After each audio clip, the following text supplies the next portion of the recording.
آج ذی الحج کے بابرکت دن سورۃ الکوثر پڑھنے کے فائدے اور معجزات، خدا کی قسم نصیب و تقدیر آج ہی بدل جائے گا۔ بسم اللہ الرحمن الرحیم۔ محترم ناظرین، میرے بھائیوں، میری بہنوں، ذی الحج کا مہینہ جاری ساری ہے جو کہ بڑی برکت والا، بڑی عظمت والا، بڑی فضیلت والا مہینہ ہے۔ ناظرین، آج میں آپ کے ساتھ جو عمل، جو وظیفہ شیئر کروں گا، اس عمل کو آپ نے ماہ ذی الحج میں کسی بھی دن کرنا ہے۔ اس وظیفے کو آپ نے نماز عصر سے لے کر نماز مغرب سے پہلے کر لینا ہے، اس درمیانی وقت میں کرنا ہے۔ تو ناظرین، یہ وظیفہ بالخصوص کسی بھی حاجت کو پورا کروانے کے لیے ہے۔ حاجت کسی بھی قسم کی ہو، لیکن یاد رہے کہ حاجت جائز قسم کی ہونی چاہیے۔ اولاد نافرمان ہے تو اولاد کی فرمانبرداری کے لیے مانگیں، اور اگر آپ کسی کے دل میں اپنی عزت چاہتے ہیں، محبت چاہتے ہیں، تو آپ اس عمل کو کرنے کے بعد تصور میں اس پر پھونک مار دیں۔ اگر روزی کی وجہ سے پریشان ہے، گھر میں تنگ دستی ہے، تو یہ وظیفہ پڑھنے کے بعد اللہ رب العزت سے دعا مانگیں، یا میرے پروردگار میرے گھر سے رزق کی تنگی کو ختم کر دے۔ اگر کوئی پریشانی ہے تو وظیفہ کرنے کے بعد اللہ رب العزت کی بارگاہ میں دعا مانگیں، انشاءاللہ ایک دن کے عمل سے ہی بڑی سے بڑی پریشانی ختم ہو جائے گی۔ یہاں تک کہ آپ کا جو بھی مسئلہ ہے، جو بھی حاجت ہے، اس کے لیے اللہ رب العزت سے دعا مانگیں، انشاءاللہ میرے اللہ نے چاہا تو آپ کی مشکل سے مشکل حاجت پوری ہو جائے گی۔ محترم ناظرین، یہ وظیفہ قرآن پاک کی ایک چھوٹی سی سورہ مبارکہ سورۃ الکوثر کا وظیفہ ہے، اور سورۃ کوثر کے بہت سے فوائد ہیں، آپ کے ساتھ شیئر کر چکا ہوں، لیکن آج کا وظیفہ بہت خاص ہونے والا ہے۔ ناظرین، سورۃ الکوثر کی فضیلت میں بہت سی ویڈیو میں آپ کے ساتھ شیئر کر چکا ہوں۔ سورۃ کوثر کا نزول کیسے ہوا، سورۃ کوثر میں اللہ رب العزت نے نبی پاک صلی اللہ علیہ وآلہ وسلم کو کون سا تحفہ پیش کیا، اور جن دشمنوں نے آپ کو اولاد کے طعنے دیے، اللہ رب العزت نے اس سورہ مبارکہ میں ان کے لیے کیا ارشاد فرمایا، یہ ساری تفصیل میں اپنی بارہا ویڈیو میں آپ کے ساتھ شیئر کر چکا ہوں۔ ناظرین، کہنے کا مقصد یہ ہے کہ یہ سورت بڑی برکت والی، بڑی عظمت والی سورہ مبارکہ ہے۔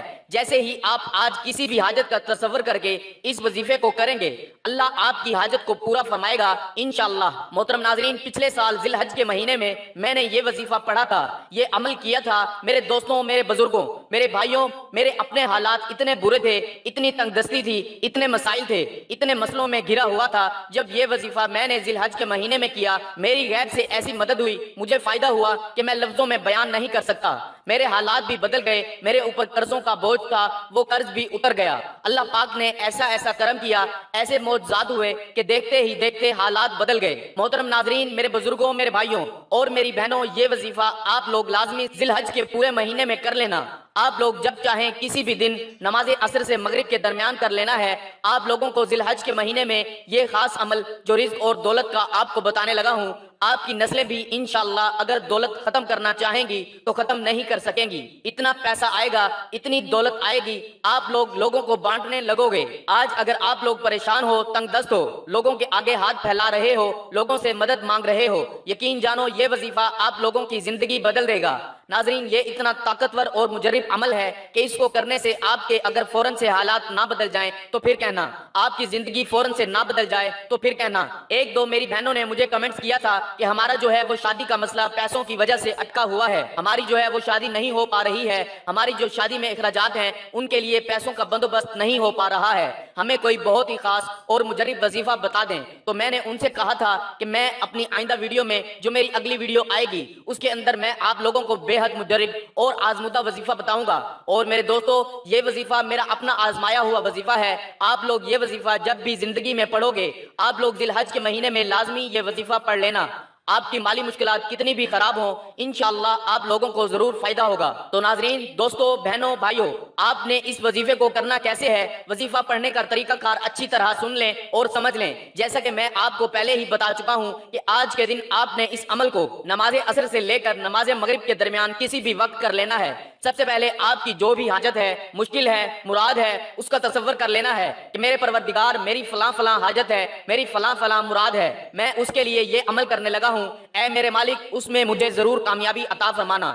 اگر آپ کی زیادہ حاجات ہیں تو آپ نے ان تمام حاجات کا تصور کر لینا ہے۔ جب آپ اپنی تمام حاجات کا تصور کر لیں تو اس کے بعد آپ نے پیارے آقا حضرت محمد صلی اللہ علیہ وآلہ وسلم کی ذات اقدس پر درود پاک کا نذرانہ پیش کرنا ہے۔ اب درود پاک آپ اپنی مرضی سے پڑھیں، 1 مرتبہ پڑھیں، 3 مرتبہ پڑھیں، 5 مرتبہ پڑھیں، یہ آپ کی اپنی مرضی ہے، لیکن کوشش کریں کہ درود ابراہیمی پڑھا جائے۔ ایک بار ثواب کے لیے درود ابراہیمی میرے ساتھ بھی پڑھ لیں۔ اللہم صلی علی محمد وعلی آل محمد کما صلیت على إبراهيم وعلى آل إبراهيم إنك حميد مجيد اللهم بارك على محمد وعلى آل محمد كما باركت على إبراهيم وعلى آل إبراهيم إنك حميد مجيد۔ جب آپ درود پاک پڑھ لیں تو اس کے بعد آپ نے 41 مرتبہ سورہ کوثر کی تلاوت کرنی ہے، سورۃ کوثر کا ورد کرنا ہے، سورۃ کوثر کو پڑھنا ہے۔ اور جب آپ نے یہ وظیفہ شروع کرنا ہے تو وظیفے کے دوران آپ نے کسی سے کسی قسم کی کوئی بات نہیں کرنی۔ اگر آپ کے پاس وقت کم ہے تو آپ 41 کی جگہ 31 مرتبہ پڑھ سکتے ہیں، اور اگر اس سے بھی کم ہے تو پھر آپ 21 مرتبہ پڑھ سکتے ہیں۔ لیکن یہ آپ نے اس صورت میں کرنا ہے کہ آپ وظیفہ تو پڑھنا چاہ رہے ہیں لیکن آپ کے پاس وقت نہیں۔ اس صورت میں آپ 21 مرتبہ پڑھ سکتے ہیں۔ جب آپ اپنے وظیفے کو مکمل کر لیں تو آخر میں آپ نے نبی کریم صلی اللہ علیہ وآلہ وسلم کی ذات اقدس پر درود پاک کا نذرانہ پیش کرنا ہے۔ اس کے بعد اپنے ہاتھوں کو اللہ رب العزت کی بارگاہ میں اٹھا لینا ہے۔ آپ نے بڑی عاجزی کے ساتھ اللہ رب العزت کی بارگاہ میں دعا مانگنی ہے۔ انشاءاللہ آپ کی دعا ساتوں آسمانوں کو چیرتی ہوئی عرش تک پہنچ جائے گی اور اللہ رب العزت آپ کی دعا کو اپنی بارگاہ میں قبول و منظور فرما لے گا۔ جس بھی حاجت کے لیے آپ نے اس وظیفے کو پڑھا ہوگا اللہ رب العزت اس میں کامیابی عطا فرما دے گا۔ ناظرین، اگر آپ اس عمل کو ذی الحج کے مہینے میں نہیں کر پاتے تو پھر آپ محرم الحرام کے مہینے میں بھی کسی دن اس عمل کو کر سکتے ہیں۔ ان دنوں میں کسی بھی دن نماز عصر سے لے کر نماز مغرب سے پہلے آپ اس وظیفے کو کر لیں۔ اس کی کوئی پابندی نہیں کہ آپ نے اس وظیفے کو صرف ماہ ذی الحج میں ہی پڑھنا ہے۔ اس کے علاوہ بھی جب آپ کا جی چاہے آپ اس وظیفے کو پڑھ سکتے ہیں۔ ناظرین، جیسے جیسے آپ اس وظیفے کو پڑھتے جائیں گے اس کے اثرات آپ کو نظر آنا شروع ہو جائیں گے اور آپ کو یہ محسوس ہوگا کہ آپ کی حاجت، آپ کا مقصد پورا ہو رہا ہے۔ یہ اتنا طاقت اور پیر ہدف وظیفہ ہے کہ آپ کے ہاتھ اٹھانے میں دیر ہو سکتی ہے لیکن اس کی قبولیت میں ذرا بھی دیر نہیں لگے گی انشاءاللہ۔ تو ناظرین، اللہ رب العزت نے یہ موقع عطا کیا ہے، اس موقع کو آپ نے ہرگز ضائع نہیں کرنا۔ اگر آپ کی کوئی مجبوری ہے، کوئی پریشانی ہے، کوئی حاجت ہے تو اس کے لیے آپ اس وظیفے کو کریں اور اس موقع سے ضرور فائدہ اٹھائیں۔ ناظرین، وظیفے کو تجربے کے لیے مت کیا کریں، آزمانے کے لیے مت کیا کریں۔ پورے یقین کے ساتھ وظیفہ کیا کریں کہ یہ میں عمل کر رہا ہوں تو میرا مسئلہ حل ہو جائے گا انشاءاللہ۔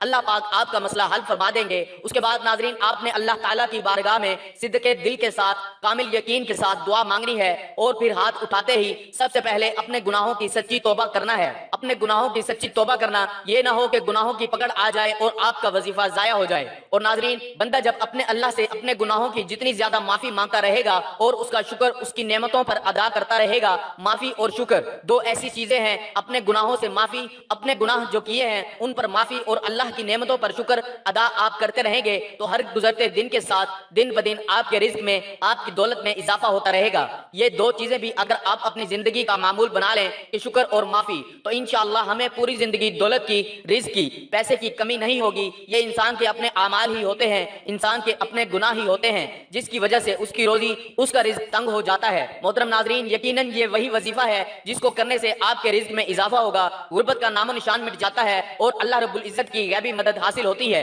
اور جو بھی یہ وظیفہ کرے گا انشاءاللہ اس کو اس وظیفے سے ضرور فائدہ ہوگا۔ میں آپ سب سے یہی گزارش کروں گا کہ آپ بھی یہ وظیفہ کریں اور اپنے دوستوں اور عزیزوں کے ساتھ لازمی شیئر کریں تاکہ زیادہ سے زیادہ لوگوں تک یہ وظیفہ پہنچ سکے اور زیادہ سے زیادہ لوگ اس وظیفے سے استفادہ حاصل کر سکیں۔ آپ کے ایک شیئر کرنے سے آپ کا پیغام لاکھوں لوگوں تک پہنچ سکتا ہے اور اس کا اجر و ثواب نہ صرف ہمیں بلکہ آپ کو بھی اس کا اجر و ثواب ہوتا ہے کیونکہ آپ نے ایک اچھی چیز سمجھ کر دوسرے لوگوں تک پہنچائی ہے۔ اللہ رب العزت سے دعا گو ہوں کہ اللہ رب العزت یہ وظیفہ میرے ان بہن بھائیوں اور دوستوں کو پڑھنے کی توفیق عطا فرمائے جن کی کوئی بہت بڑی مشکل ہے، کوئی بہت بڑی حاجت، کوئی بہت بڑی ضروریات ہیں، کوئی بہت بڑی ضرورت ہے، کوئی بہت بڑا مسئلہ ہے جو کہ اٹکا ہوا ہے، تو صدقہ جاریہ سمجھ کر اس کو دوسروں کے ساتھ شیئر کرنے کی توفیق عطا فرمائے تاکہ آپ کے ساتھ ساتھ دوسرے لوگوں کا بھی فائدہ ہو سکے۔ پیارے آقا کی پیاری پیاری سنتوں پر عمل کرنے کی توفیق عطا فرمائے، 5 وقت کا نمازی بنائے، صراط المستقیم پر چلنے کی توفیق عطا فرمائے، آمین۔ تمام احباب سے گزارش ہے کہ اللہ تعالیٰ کے 99 ناموں میں سے کوئی ایک نام لکھ کر کمنٹس میں ضرور شیئر کریں۔